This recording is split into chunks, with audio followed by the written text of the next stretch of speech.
ಕಬ್ಬು ಬೆಳೆಗಾರರ ಜೊತೆ ಹೋಗಿ ವಿಜಯೇಂದ್ರ ಶೋ ಕೊಟ್ಟರು ಬರ್ತಡೇ ನೆಪದಲ್ಲಿ. ಅವರು ಬರ್ಬೋದಿತ್ತಲ್ಲ ಶೋ ಕೊಡೋದಕ್ಕೆ.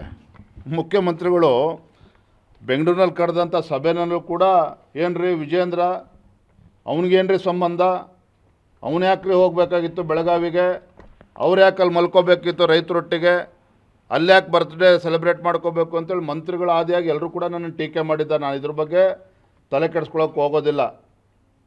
ಒಂದು ರಾಷ್ಟ್ರೀಯ ಪಕ್ಷ ಭಾರತೀಯ ಜನತಾ ಪಾರ್ಟಿ ರಾಜ್ಯದ ಅಧ್ಯಕ್ಷನಾಗಿ ನಮ್ಮದು ಕರ್ತವ್ಯ ಇದೆ. ಈ ನಾಡಿಗೆ ಎರಡು ತುತ್ತು ಅನ್ನವನ್ನು ಕೊಡುವಂಥ ರೈತನ ಸಮಸ್ಯೆಗೆ ಸ್ಪಂದನೆ ಮಾಡಬೇಕಾಗಿರ್ತಕ್ಕಂಥದ್ದು ಆದ್ಯ ಕರ್ತವ್ಯ. ಆಡಳಿತ ಪಕ್ಷಕ್ಕೆ ಎಷ್ಟು ಜವಾಬ್ದಾರಿ ಇರ್ತದೋ ವಿರೋಧ ಪಕ್ಷಕ್ಕೆ ಅಷ್ಟೇ ಜವಾಬ್ದಾರಿ ಇರ್ತದೆ. ಆ ಜವಾಬ್ದಾರಿಯನ್ನು ನಿಭಾಯಿಸುವಂಥ ಪ್ರಯತ್ನ ಮಾಡಿದ್ದೇನೆ. ಅಲ್ಲೇನು ಮೋಜು ಮಾಡೋದಕ್ಕೆ ಹೋಗಿರಲಿಲ್ಲ. ಏನು ದಾಳಿ ಆಗಿತ್ತು, 4-5 ದಿನಗಳಿಂದಲ್ಲಿ ಗುರ್ಲಾಪುರ ಕ್ರಾಸ್ನಲ್ಲಿ ಪ್ರತಿಭಟನೆ ಮಾಡ್ತಾಯಿದ್ರೆ ಒಬ್ಬ ಉಸ್ತುವಾರಿ ಸಚಿವಲ್ಲಿ ಹೋಗೋದಿಲ್ಲ, ಸಕ್ಕರೆ ಖಾತೆ ಸಚಿವರಲ್ಲಿ ಹೋಗೋದಿಲ್ಲ. ಯಾವಾಗ ರಾಜ್ಯ ಸರ್ಕಾರ ಅಲಕ್ಷ್ಯ ಮಾಡುತ್ತೋ ಆಗ ನಾವು ಭಾರತೀಯ ಜನತಾ ಪಾರ್ಟಿನಲ್ಲರೂ ಹೋಗಿರ್ತಕ್ಕಂಥದ್ದು. ಏನು 2ನೇ ದಿನ 3ನೇ ದಿನಕ್ಕೆ ನಾವೇನು ಹೋಗಿಲ್ಲ. ಸಚಿವರು ಈಗ ಬರ್ತಾರೆ ಆಗ ಬರ್ತಾರೆ ಅಂತೇಳಿ ನಾವು ಕೂಡ ಕಾದು ನೋಡಿದ್ದೇವೆ.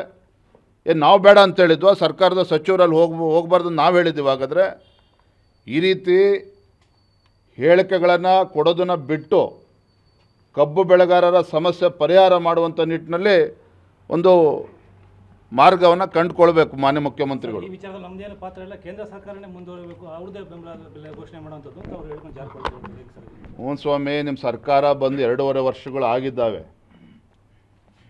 ರೈತರು ಪರಿಹಾರ ಬರ ಬಂದಾಗಲೂ ಕೂಡ ಇದೇ ಹೇಳಿಕೆಯನ್ನು ಕೊಟ್ಟಿದ್ದೀರಿ, ನೆರೆ ಬಂದಾಗಲೂ ಕೂಡ ಇದೇ ಹೇಳಿಕೆಯನ್ನು ಕೊಟ್ಟಿದ್ದೀರಿ.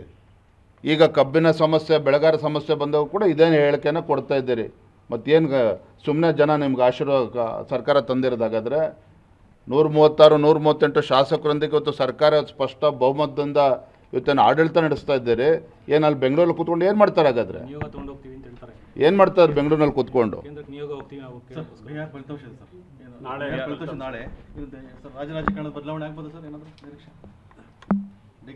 ರಾಜ್ಯ ರಾಜಕಾರಣದ ಬದಲಾವಣೆ ಬಗ್ಗೆ ಆಡಳಿತ ಪಕ್ಷದ ಸದಸ್ಯರೇ ಮಾತನಾಡ್ತಾ ಇದ್ದಾರೆ. ಮುಖ್ಯಮಂತ್ರಿಗಳ ಆದಿಯಾಗಿ ಸಚಿವ ಸಂಪುಟದ ಸದಸ್ಯರೇ ಆ ವಿಚಾರವಾಗಿ ಹೇಳಿಕೆಗಳನ್ನು ಕೊಡ್ತಾ ಇದ್ದಾರೆ. ನಿನ್ನೆಯ ದಿನ ಬಂದಿರತಕ್ಕಂಥ ಹೇಳಿಕೆ ಏನಂತ ಹೇಳಿದ್ರೆ CLP ಏನು ತೀರ್ಮಾನ ಮಾಡ್ತದೆ ಅದರಂತೆ ಆಗಬೇಕು ಅಂತೇಳಿ ಮುಖ್ಯಮಂತ್ರಿ ಬೆಂಬಲಿಗರು ಹೇಳಿದ್ದಾರೆ. ಒಟ್ಟಾರೆಯಾಗಿ ಈ ಸರ್ಕಾರ ರಾಜ್ಯದಲ್ಲಿರುವ ಬಡವರು ರೈತರ ಬಗ್ಗೆ ಯಾವುದೇ ಒಂದು ಕಾಳಜಿಯನ್ನು ಮುಖ್ಯಮಂತ್ರಿಗಳಿಗೂ ಇಲ್ಲ, ಸಚಿವ ಸಂಪುಟ ಸದಸ್ಯರಿಗೂ ಇಲ್ಲ. ನಾನು ಒಂದೇ ಪ್ರಶ್ನೆ ಕೇಳ್ತೇನೆ, ಇಷ್ಟೆಲ್ಲ ಪುಕ್ಷಟೆ ಮಾತಾಡ್ತಾರಲ್ಲ ಇವರು ರಾಜ್ಯ ಸರ್ಕಾರ.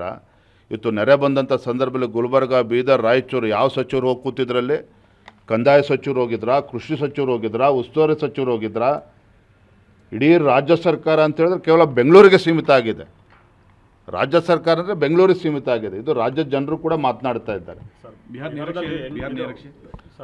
ಬಿಹಾರ್ನಲ್ಲಿ ಈಗಾಗಲೇ ಎಕ್ಸಿಟ್ ಪೋಲ್ಸ್ಗಳೇನು ತಿಳಿಸಿದ್ದಾರೆ ಅವೆಲ್ಲವೂ ಕೂಡ ನಿಜ ಆಗ್ತದೆ. ಬಿಹಾರ್ನಲ್ಲಿ ಮತ್ತೊಮ್ಮೆ NDA ನೇತೃತ್ವದ ಸರ್ಕಾರ ಸ್ಪಷ್ಟ ಬಹುಮತದೊಂದಿಗೆ ಅಸ್ತಿತ್ವಕ್ಕೆ ಬರ್ತದೆ ಬಿಹಾರ್ನಲ್ಲಿ. ಥ್ಯಾಂಕ್ ಯು, ಧನ್ಯವಾದ. ಏನಣ್ಣ ಇನ್ನೂ